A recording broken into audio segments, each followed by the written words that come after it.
राष्ट्रपति रामनाथ कोविंद आज रामनगरी में हैं। लखनऊ में प्रेसिडेंशियल स्पेशल ट्रेन से वो अयोध्या पहुंचे, जहां राज्यपाल आनंदीबेन पटेल और सीएम योगी ने उनका स्वागत किया। राम कथा पार्क में राष्ट्रपति रामनाथ कोविंद ने दीप जलाकर कॉन्क्लेव का शुभारंभ किया। इस दौरान उनके साथ राज्यपाल आनंदीबेन पटेल, मुख्यमंत्री योगी समेत दोनों डिप्टी सीएम भी मौजूद रहे। राष्ट्रपति थोड़ी देर में हनुमानगढ़ी और रामलला के दर्शन के बाद वृक्षारोपण भी करेंगे।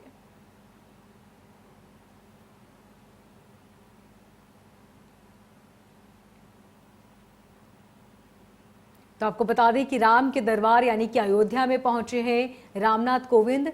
इस दौरान राज्यपाल और सीएम भी उनके साथ मौजूद रहे। ये हम सब के लिए सौभाग्य की बात है कि 5 शताब्दी के एक लंबे इंतजार के बाद आदरणीय प्रधानमंत्री जी के अनुकंपा से, उनके प्रयास से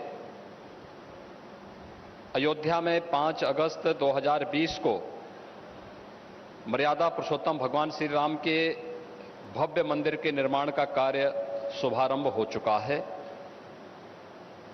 और आज श्री राम जन्मभूमि पर दर्शन करने, अयोध्या के विकास कार्यों का अवलोकन करने और हम सब की आस्था के प्रतीक मर्यादा पुरुषोत्तम भगवान श्री राम पर आधारित रामायण कॉन्क्लेव के उद्घाटन कार्यक्रम में और अन्य परियोजनाओं के उद्घाटन और शिलान्यास के लिए आदरणीय राष्ट्रपति जी का अमूल्य समय हम सबको यहां के लिए प्राप्त हुआ है।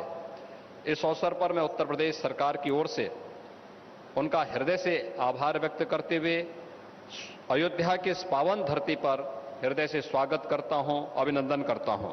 मैं इस अवसर पर अभिनंदन करूंगा रेल राज्य मंत्री भारत सरकार का, श्रीमती दर्शना जरदोश जी का। वे आज यहां पर उपस्थित हुई हैं और मुझे लगता है कि पहली बार उनको अयोध्या आने का अवसर प्राप्त हुआ होगा रेल राज्य मंत्री बनने के बाद। स्वाभाविक रूप से रेल राज्य मंत्री के रूप में उनका आगमन रेलवे की चल रही परियोजनाओं को तेजी लाने और अयोध्या को वैश्विक मानचित्र पर विकास की उस वैश्विक मानचित्र पर प्रस्तुत करने में भारतीय रेल की बहुत बड़ी भूमिका है और उस भूमिका को उनके माध्यम से आगे बढ़ाने में मदद मिलेगी। आदरणीय राष्ट्रपति जी, आज यहां पर रामायण कॉन्क्लेव का उद्घाटन आपके कर कमलों से भी यहां पर हुआ है और सबरी प्रसंग पर पद्मश्री श्रीमती मालिनी अवस्थी जी की प्रस्तुतिकरण को आपने यहां पर अवलोकन भी किया है। वास्तव में जन जन के राम हैं और व्यापक आस्था के प्रतीक मर्यादा पुरुषोत्तम भगवान श्री राम हैं। आपके नाम के आगे भी राम से ही जुड़ा हुआ है। मुझे लगता है कि देश के अंदर जब हम लोग इन सब बातों को देखते हैं तो नाम, किसी भी नाम के साथ सर्वाधिक अगर कहीं कोई नाम प्रयुक्त हुआ है तो राम का नाम प्रयुक्त हुआ है।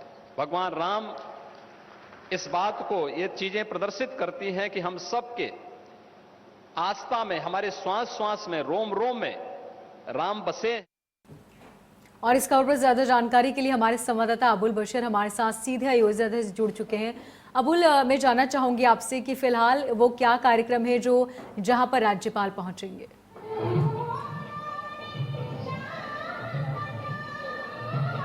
देखिए, चूंकि ये पहला ऐसा मौका है जब महामहिम अयोध्या पहुंचे हैं और अयोध्या पहुंचकर वो रामलला के दर्शन करेंगे, तो इस लिहाज से उनका ये दौरा बेहद खास और अहम हो जाता है, क्योंकि जब आज़ाद भारत में पहली बार ऐसा मौका आ रहा है कि जब महामहिम अयोध्या पहुंचे हैं और फिर अब थोड़ी देर बाद वो रामलला के दरबार में पहुंचेंगे। और एक तरफ अयोध्या में भगवान श्री राम का भव्य मंदिर भी बन रहा है, तो ऐसे में नींव की भराई का काम लगभग पूरा हो गया है।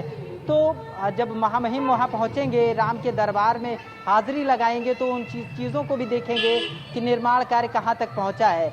लेकिन एक चीज़ समझने की है, अयोध्या एक समय तक विवादों से जानी जाती रही है, लेकिन जैसे जैसे समय बीता, सुप्रीम कोर्ट ने जब फैसला सुनाया, राम मंदिर के निर्माण का मार्ग प्रशस्त हुआ, उसके बाद चाहे केंद्र की सरकार हो, चाहे मुख्यमंत्री योगी आदित्यनाथ की प्रदेश की सरकार, लगातार इस कोशिश में रही कि अयोध्या को विवाद से हटाकर विकास से पहचान दिलाई जाए। और लगातार इसी क्रम में एक के बाद एक कोशिश होती रही है। तमाम पर्यटन की तमाम योजनाएं यहाँ साकार होती हुई दिखाई देती रही है और ऐसे में अब अयोध्या बदलती और संवरती हुई दिख रही है। तो इस लिहाज से अयोध्या की जो सूरत है उसको बदलने की एक कोशिश है और उसी दौरान चूंकि अयोध्या बदल रही है, अयोध्या संवर रही है और इसी लिहाज से अब जो महामहिम है वो भी अयोध्या पहुंचे हैं। अयोध्या में वो रामलला के दर्शन करेंगे थोड़ी देर बाद। तो ऐसे में उनका ये दौरा बेहद अहम हो जाता है क्योंकि लगातार कोशिश ये है कि अयोध्या को पर्यटन नगरी के तौर पे स्थापित किया जाए, अयोध्या को धार्मिक नगरी के तौर पर स्थापित किया जाए। देश दुनिया के लोग अयोध्या पहुंचे, सरकार की कोशिश रही है। इसी लिहाज से दीपोत्सव का जो त्योहार मनाया गया, दुर्भाग्य ये था कि अयोध्या राम की नगरी होने के बावजूद अयोध्या में दीपोत्सव का कार्यक्रम नहीं होता था।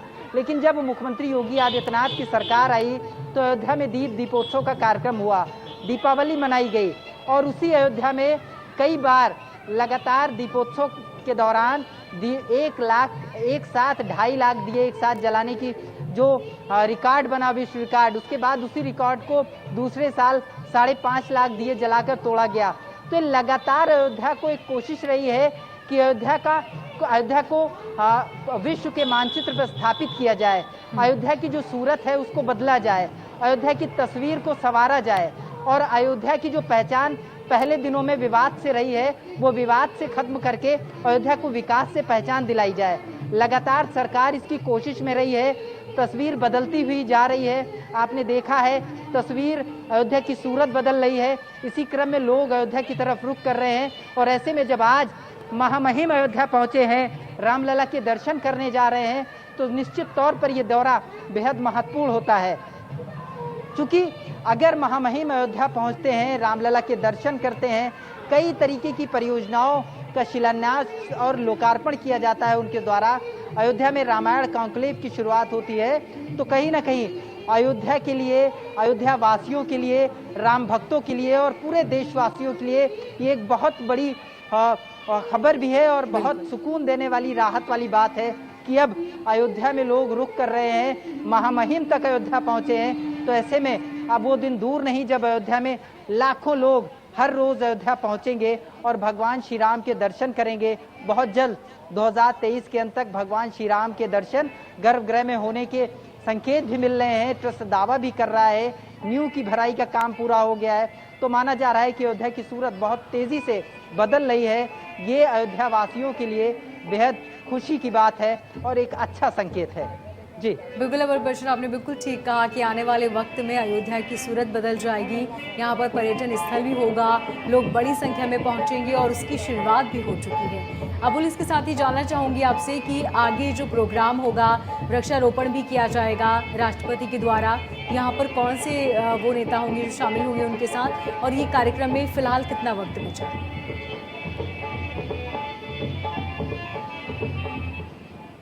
देखिए, जब महामहिम जब प्रेसिडेंशियल ट्रेन से जब अयोध्या पहुंचे तो उनका स्वागत करने के लिए मुख्यमंत्री योगी आदित्यनाथ खुद रेलवे स्टेशन पर थे। राज्यपाल आनंदीबेन पटेल वहां पर स्वागत करने के लिए पहुंची थी और इस दौरान तमाम जो भारत सरकार के जो लोग हैं वो हैं, जो प्रदेश सरकार में जो लोग, जैसे प्रदेश सरकार की बात की जाए तो पर्यटन मंत्री नीलकंठ तिवारी हैं, वो यहाँ पर पहुँचे हैं और साथ ही केशव मौर्य, दिनेश शर्मा उप मुख्यमंत्री वो भी है। तो ऐसे में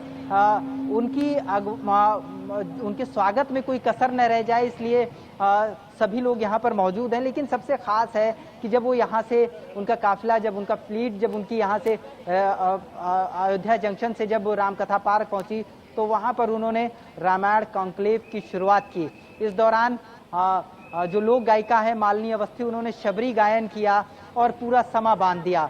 उसके बाद तमाम परियोजनाओं का शिलान्यास, लोकार्पण हुआ और अब थोड़ी देर बाद अब महामहिम राम के दरबार में, यानी भगवान श्री राम के मंदिर में वहां पहुंचेंगे, हाजिरी लगाएंगे, माथा टेकेंगे और ऐसे में ये लम्हा बेहद खास होने वाला है क्योंकि वहां पर वो भगवान श्री राम का जो भव्य मंदिर बन रहा है, उसका जो निर्माण हो रहा है, उसका भी जायजा लेंगे क्योंकि लगभग नींव की भराई का काम पूरा हो चुका है। तो ऐसे में वो देखने कि देखने की इच्छा ज़रूर रखते हैं कि भगवान श्री राम का जो भव्य मंदिर बन रहा है उसकी नींव कहाँ तक पहुँची है, निर्माण कार्य कहाँ तक पहुँचा है, और वहीं पर उसी परिसर में वो वृक्ष रोपण करेंगे। तो ऐसे में बेहद खास ये उनका दौरा है आज का, और बेहद अहम वो माना जा रहा है, क्योंकि इसके आने वाले समय में निश्चित तौर पर इसका लाभ अयोध्या वासियों को, देशवासियों को मिलने वाला है। क्योंकि ठीक है, अगर आप समझिए कि अगर महामहिम